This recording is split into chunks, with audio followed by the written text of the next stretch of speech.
Hi, my name is Mike McWithy. I'm the engineering teacher here for the Advanced Engineering Applications Magnet at Apopka High School. This magnet program, we do lots of different things related to engineering. This class specifically is robotics. So in this class, throughout the year, we go to different competitions. We build robots for those competitions. We code them, we test them here in the classroom. And then we host some of our own competitions as well. 3, 2, 1.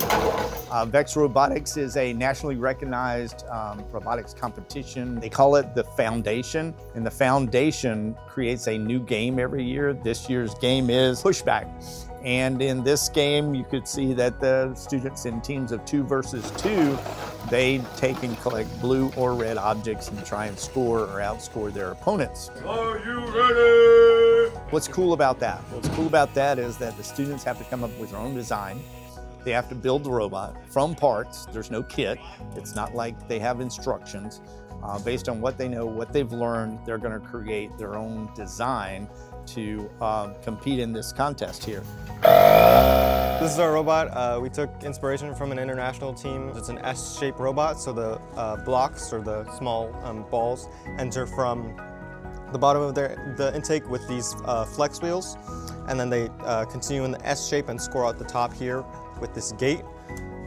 So when with the design of the robot, these first 2 rollers spin together based off of this 5.5 watt motor.